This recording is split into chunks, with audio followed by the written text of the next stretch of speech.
우리가 꼭 알아야 할 나라밖 외신 소식을 전하는 BK뉴스입니다. 한일 관계는 이제 정치적인 화해나 단순한 해결책만으로는 이전의 상태로 회복하기 힘들 정도로 악화된 것이 사실인데요. 이런 부분에 대하여 한 일본 언론에서는 한국에 대한 일본의 혐한 분위기가 세계적 기준으로 보았을 때 이해되기 어렵다는 지적을 했습니다. 일본의 겐다이 비즈니스가 한국을 싫어하는 일본인에 대해 세계는 어떻게 보고 있는지에 대하여 보도한 내용이 바로 그것인데요. 여러 가지 상황이 맞물려 일본인의 혐한 분위기가 그 어느 때보다 높아지고 있으며, 물론 일본도 일본 나름의 논리가 있지만 그것은 어디까지나 일본의 기준일 뿐 다른 나라 사람들도 그것을 이해할 수 있을지 따져본다면 그것은 매우 어려울 것이라고 이야기한 것입니다. 기사는 먼저 70%의 사람들이 한국에 대한 친밀감이 없다는 일본의 여론조사 결과를 강조하는데요. 작년 말 무려 1년 3개월 만에 한일 정상회담을 앞두고 야후 뉴스를 통해 타전된 이 소식에는 혐한 코멘트들이 순식간에 붙었다며 그 내용을 소개합니다. 이제 와서 격차를 메울 필요는 없다. 좀 더 거리를 벌려 한국과 단교하는 방향이 민심이다. 거짓말쟁이와 이야기할 필요 없다 등 한국 관련 기사에는 신랄한 코멘트만 쏟아지고 그런 댓글에는 많은 좋아요가 따라붙는 것이 요즘 익숙한 광경이라는데요.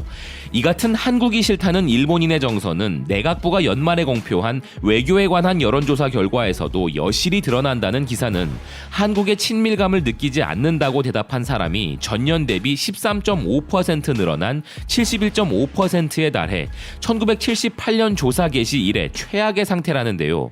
위안부 문제나 강제징용 판결 등의 역사적 문제가 경제에까지 파급되었고, 일본 기준에서는 지소미아의 일방적인 종료 통보까지 받는 일이 생겼으며, 지소미아는 결국 미국의 개입으로 만료 직전에 해결되었으나 양국 정부 간의 불편한 관계는 민간 차원에도 큰 영향을 주고 있으며, 일본에서는 한국에 대해 1965년 한일 청구권 협정에서 이미 해결된 일들에 대해 일일이 다시 되풀이하면서 사과와 배상을 요구한다라면서 한국의 요구는 해도 해도 너무 지나치므로 더 이상 한국과 사귈 수 없다는 논리들이 등장하였는데, 기사는 이렇게 일본인들이 한국에 갖고 있는 불만이 세계적 기준에서는 어떻게 받아들여질지 냉정하게 따져보자는 질문을 제기한 것입니다.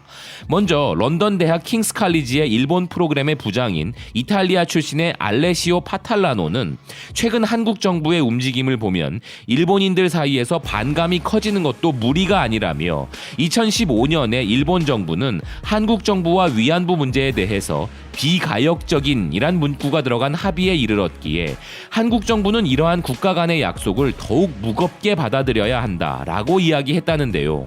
그러나 한국 정부는 그것을 없던 일로 하고 다른 사과를 요구하고 있다면서, 게다가 그 내용에는 구체성이 없기 때문에 일본 사람들이 우리는 도대체 뭘 어떻게 해야 하나 라며 쩔쩔매는 것은 어쩔 수 없는 일이라고 이야기했습니다.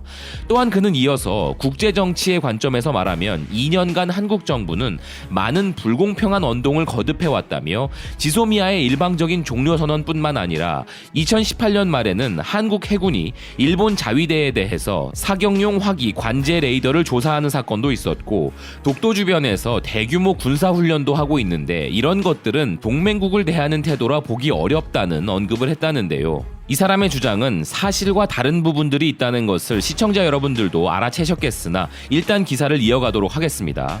그러면서 기사는 세계적인 베스트셀러 작가인 일본계 미국인 학자 프랜시스 후쿠야마의 지적으로 한국의 이전 정권 때 합의에 이른 상황이 다 뒤집혔다며, 작금의 한국 정권의 주장이 무리인 것이고 그것이 일본인의 감정을 거스르고 있는 것에 대해서는 세계 지식인들의 견해로 일치하는 점이라는 일본 입장에서 좋아할 법한 일부 학자들의 견해를 기사는 먼저 소개했습니다.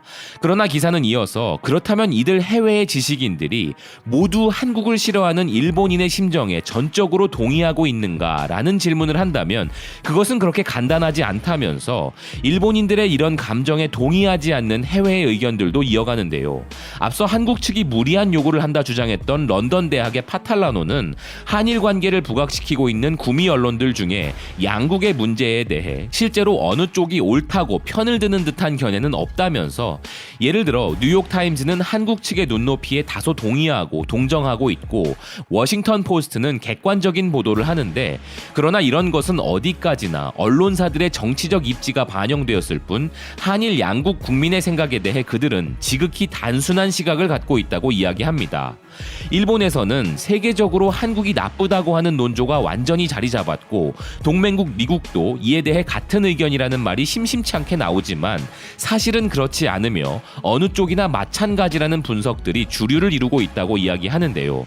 그러나 기사는 이에 반전이 될 법한 내용으로 영국의 이코노미스트지 편집장 빌 이모트의 의견을 비롯하여 독일에 대한 이야기를 이어갑니다. 이모트 편집장은 일본 사람들이 국가 간 협정을 깨뜨리는 한국의 행동에 대해 분노를 느끼는 것은 단기적으로는 그럴 수 있지만 장기적으로 일본은 한일 관계의 이런 스트레스에 있어 자신들이 생각하는 것보다 더 큰 책임이 있음을 이해해야 한다고 이야기했다는데요. 그는 영국과 아일랜드의 관계를 예로 들며 영국인은 결코 기억하지 못하며 아일랜드인은 결코 잊지 않는다는 말로 한국이 일본에게 느끼는 감정을 공감하면서 지배하고 있던 나라와 지배를 받던 나라 사이에는 넘을 수 없는 틈이 생기기 마련이며 한국이 일본의 지배에서 해방된 이후 75년이라는 시간은 결코 기억을 희석시키기에 충분한 시간이 아니다라고 이야기했다고 합니다. 그리고 기사는 오랫동안 독일에 거주한 작가 가와구치 마네미의 이야기로 독일과 폴란드의 관계는 한일과 어느 정도 비슷함에도 불구하고 더 우호적인 관계가 되어 있는데 그것은 독일이 폴란드에 대해 지금도 전쟁을 일으킨 죄를 잊지 않고 있고 양국 간의 공식 회동이 있을 때는 반드시 그에 대한 반성을 언급하기 때문이라고 이야기하는데요.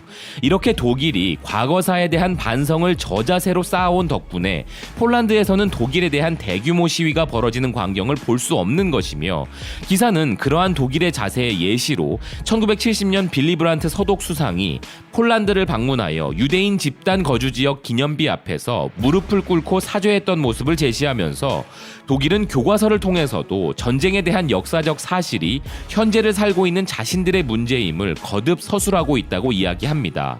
이에 대해 앞서 일본의 문제를 지적했던 이코노미스트지의 편집장인 빌 에모트는 일본의 보수 엘리트들은 수십 년 동안 한일 관계의 긴장을 푸는데 실패해왔다면서 일본은 독일이 폴란드에서 했던 것처럼 전후에 지속적인 관계 회복을 위해 노력했어야 했다고 덧붙이는데요. 기사는 일본은 외교적으로 한국에 몇 번이나 사과를 거듭해왔다고 이야기할지도 모르나 한편으로 오랜 세월 정권을 맡아온 일본의 여당, 즉 자민당 지지층 중에는 아직도 낡은 생각을 가진 파워풀한 단체가 있으며 그들 중에는 역사 문제에 관해 과거를 고쳐쓰려 하는 사람들도 있다고 지적합니다. 이어서 기사는 해외에서는 일본의 움직임이 불성실한 것으로 받아들여지고 있으며 일본 사람들은 구식민지와의 관계가 자신들의 상상 이상으로 복잡하고 예민한 문제임을 알아야 한다는 지적도 하는데요. 사과를 하지 않으면 화해할 수 없다는 서구권의 표준적 시각으로 이 문제를 본다면 이미 해결됐다는 논리를 바탕으로 한국에 대해 반감을 품는 일본인들의 감정은 번지수가 틀렸다는 것이 기사의 주장입니다. 하지만 한번 크게 물결친 일본인들의 혐한 감정은 그칠 줄 모르고 잡지 표지에는 과격한 헤드라인들이 눈에 띈다는 기사는 한국이 사라져도 아무것도 곤란하지 않다, 한국은 필요 없다 등의 헤드라인들을 예시로 소개하는데요. 이런 혐오증을 보면 이제 도리를 넘어선 집념마저 느껴진다며 이것은 한국의 한문화와는 또 다른 부류의 독특한 감정이라고 기사는 이야기합니다. 이러한 상황을 감안하여 미국의 싱크탱크인 CSIS의 환태평양 지부 브래드 그로서먼 이사는 일본인은 더 이상 한국과 감정적으로 테이블에 앉는 일은 하지 않는 것이 좋겠다는 말을 했다는데요. 일본인은 한국인에게 더 이상 적대적으로 혐오감을 갖지 말아야 하며 한국은 국내 통치에 문제가 생길 경우 그 분노가 일본을 향해 분출되기 쉬운 나라이지만 동시에 많은 이익과 목적을 공유하는 일본의 파트너이기도 하기에 일본은 한국과 같은 행동을 취할 것이 아니라 공통의 기반을 찾아낼 때까지 참을성 있게 초연한 태도를 취해야 할 것이며 공격적인 언행을 했다고 그대로 돌려주겠다는 안이한 태도는 자제해야 한다고 말했다고 합니다. 전 미 국방부 차관보 조셉 나이도 일본 사람들은 싫다라는 감정에 따라 행동할 때가 아니다라는 말로 일본에게 경종을 울리며 지금까지 한일 간의 역사적 논쟁이 재현될 때마다 동맹국인 미국이 물밑에서 상황을 진정시키고 긴장을 완화하기 위해 움직여왔지만 있었지만 최근 양국 간에 벌어진 숱한 충돌에 대해서는 트럼프 행정부가 자국 일에 매달려 잘 처리하지 못했다면서 이는 극심한 위기 상황이라고 말했다는데요. 왜냐하면 북한과 중국에 대처하려면 한미일이 협조하여 행동하는 것 외에는 다른 길이 없기 때문이라는 것입니다. 그러면서 그는 지금이야말로 과거를 보는 것이 아니라 미래에 초점을 맞추어야 하고 양국 국민은 어른이 되어야 한다는 자신의 주장을 전했다고 하는데요. 기사는 끝으로 세계의 지성인들은 한일 간의 대립과 서로를 미워하는 감정의 앞날을 매우 냉정하게 지켜보고 있다는 말로 마무리됩니다. 결과적으로 기사는 서로 감정적으로 싸우지 말고 미래를 바라보며 함께 번영해 나가자는 일반적 기준의 도덕책 이야기로 결론을 내린 것인데요. 한국과 일본이 미래를 바라보기 위해서는 먼저 일본이 독일처럼 한국에게 낮은 자세로 반성과 사과를 끝없이 이어가고 교과서에도 자신들의 만행을 서술하여 미래 세대에게 경종을 울리는 진심 어린 행동을 하는 것이 필수일 텐데요. 그리하면 그 어떤 나라 국민보다도 더 큰 어른스러운 행동을 보여줄 나라가 바로 대한민국임을 일본이 깨달았으면 하는 바람입니다.